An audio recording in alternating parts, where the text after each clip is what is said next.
से ठीक एक साल पहले कोरोना के कारण देश में पहली बार लॉकडाउन लगा था। लोगों को उनके घरों में रहने की हिदायत दी गई थी।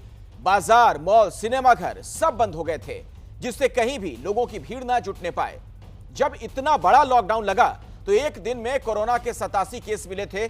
आज एक साल बाद एक दिन में 53,000 से ज्यादा केस मिल रहे हैं, लेकिन भीड़ पर कोई कंट्रोल नहीं। उल्टा चुनाव के नाम पर देश के 5 राज्यों में बड़ी बड़ी रैलियां, रोड शो हो रहे हैं। राजनीतिक दलों के बीच भीड़ जुटाने की होड़ लगी है, लेकिन उस पर लगाम लगाने के लिए कोई कदम नहीं उठाया जा रहा। केंद्रीय स्वास्थ्य मंत्रालय ने राज्य सरकारों को सलाह दी कि वो त्योहारों के मौके पर अपने यहां भीड़ इकट्ठी ना होने दें, लेकिन चुनाव के लिए जुट रही भीड़ पर कोई गाइडलाइन नहीं। यानी जनता के लिए एक नियम और नेताओं के लिए दूसरा नियम। इसीलिए हमारी ये रिपोर्ट देखिए और वोट के लिए जनता की जान को जोखिम में डालने वालों की घंटी बजाइए।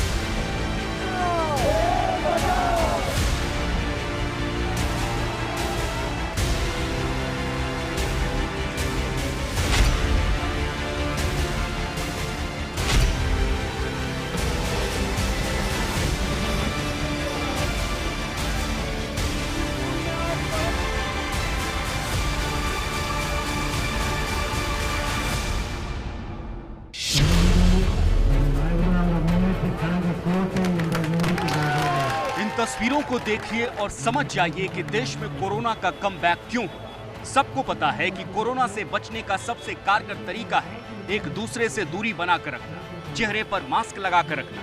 पर क्या आपको यहाँ ऐसा कुछ भी नजर आ रहा है?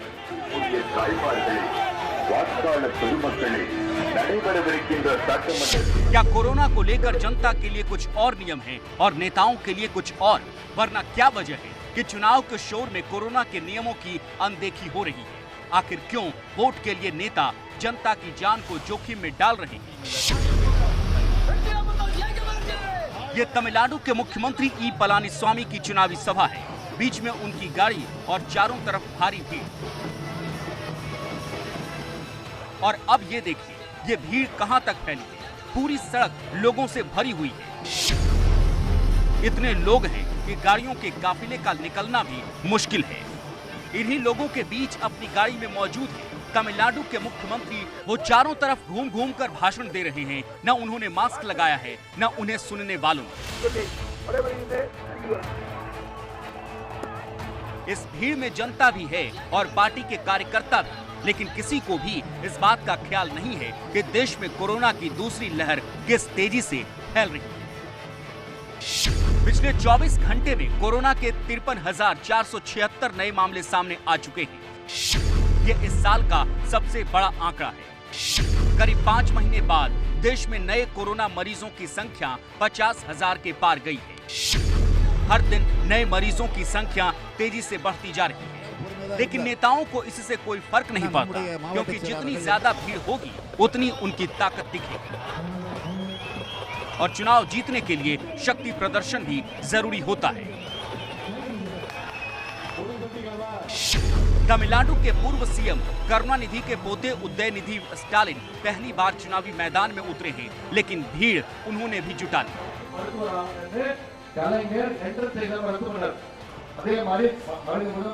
इस भीड़ का भी वही हाल है। इतने लोगों में से किसी के चेहरे पर मास्क नहीं। इन्हें देखकर ऐसा लग रहा है जैसे तमिलनाडु में कोरोना है ही नहीं। यही हाल डीएमके प्रमुख एमके स्टालिन की रैलियों का भी है। सड़कें भरी हुई हैं, छत पर भी लोग चढ़े हुए हैं। सोशल डिस्टेंसिंग के नियम की धज्जियां उड़ाती ये भीड़ कोरोना की सुपर स्प्रेडर बन सकती है। पर नेताजी इन सब से बेफिक्र होकर अपना भाषण देने में व्यस्त हैं।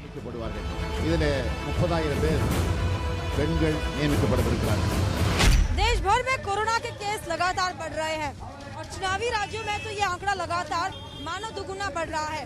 इस वक्त हम चेन्नई में मौजूद हैं और एक इलेक्शन कैंपेन की अगर तस्वीर आपको दिखाएं तो आप देख सकते हैं कि लोग किस तरह से लापरवाही बरत रहे हैं। ये तस्वीरें हैं इलेक्शन कैंपेन की, जहां पर लोग बिना मास्क के घूम रहे हैं। और ये एक अहम कारण है कि जहां चेन्नई में पिछले कुछ महीनों से पहले 100 केस आ रहे थे प्रतिदिन, वहां पर अब दोबारा 1700 से ऊपर केस प्रतिदिन आ रहे हैं। तमिलनाडु सरकार में मंत्री डी जयकुमार को देखिए, चुनाव प्रचार के दौरान समर्थकों की भीड़ देखकर जोश में आ गए और लोगों के बीच निकल पड़े।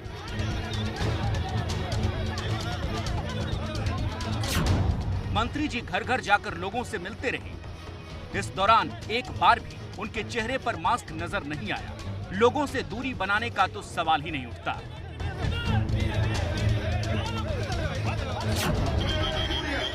ये हाल तब है जब कोरोना संक्रमण के मामले में तमिलनाडु की स्थिति दिनों दिन खराब होती जा रही है।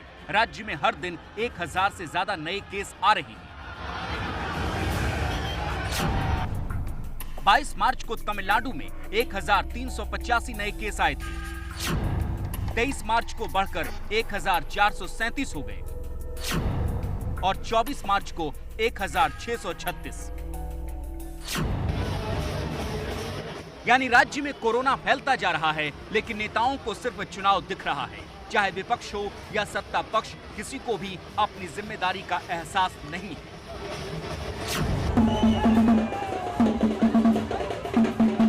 और ये हाल सिर्फ एक राज्य का नहीं, जहां जहां चुनाव है वहां यही हो रहा है। पश्चिम बंगाल की तस्वीरें देखिए, जहां हाल ही में बीजेपी में शामिल हुए मिथुन चक्रवर्ती चुनाव प्रचार के लिए निकले हैं।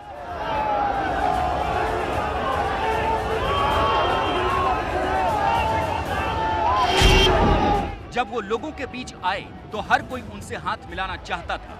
मिथुन भी पूरे उत्साह से भीड़ का अभिवादन करते रहे।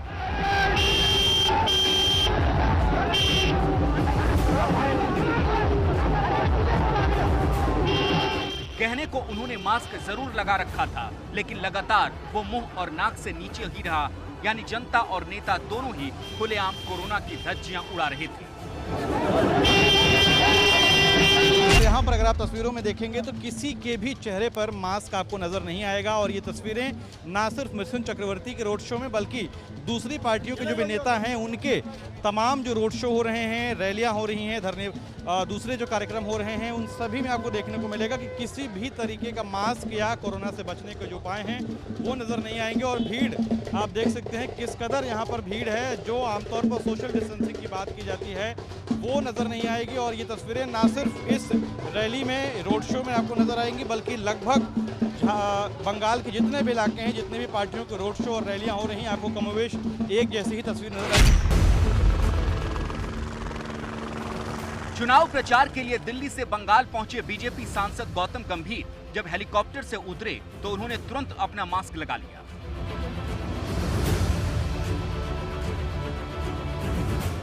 लेकिन जैसे ही लोगों के बीच आए, चेहरे से मास्क हट गया। क्योंकि ये भीड़ गौतम गंभीर को देखने आई थी, इसलिए चेहरा दिखाना जरूरी था। मास्क उसके आड़े आ रहा था तो मास्क हट गया। जबकि यही गौतम गंभीर कोरोना से बचाव को लेकर दिल्ली में बड़ी बड़ी बातें करते हैं, पर बंगाल में कोरोना पर चुनाव भारी पड़ गया। 2 गज की दूरी और मास्क जरूरी, ये नियम क्या सिर्फ जनता के लिए है? क्योंकि कोरोना के बढ़ते मामलों के बीच तमाम राजनीतिक दलों के नेता इस नियम का माखौल बना रहे हैं। ब्रेक से पहले हमने आपको 2 चुनावी राज्यों की हकीकत दिखाई, बाकी का हाल अब इस रिपोर्ट में देखिए। चुनाव के इस रंग में कोई किसी से अलग नहीं है। चाहे बीजेपी हो या ममता बनर्जी, दोनों ही भीड़ के जरिए अपनी ताकत दिखाने में लगे हैं। बंगाल में हालत यह है कि मैदान भरने का कंपटीशन चल रहा है और इस भीड़ में लापरवाही का वायरस फैलता जा रहा है। यहाँ से सभा करके ममता बनर्जी निकली हैं, लेकिन देखिए आप कि कोरोना गाइडलाइन का कितना पालन किया जा रहा है। कितने लोगों ने जो है चेहरे पर मास्क लगाया है, कितने लोग सोशल डिस्टेंसिंग का पालन कर रहे हैं। ये सब आपको इस रैली में देखिए दिखेगी। खेला होबे की बात सब कर रहे हैं, खेला होबे की बात सब कर रहे हैं और सब नाच रहे हैं। ये बताइए, दीदी ने ये नहीं कहा कि थोड़ा आप लोग दूरी भी बनाइए? हाँ, दूरी भेजना चाहिए, मास्क वास्क भी लगाइए। इसलिए देखिए कोरोना बढ़ रहा है, सबको अपना ध्यान भी रखना है। मालूम है कोरोना बढ़ रहा है, मालूम है।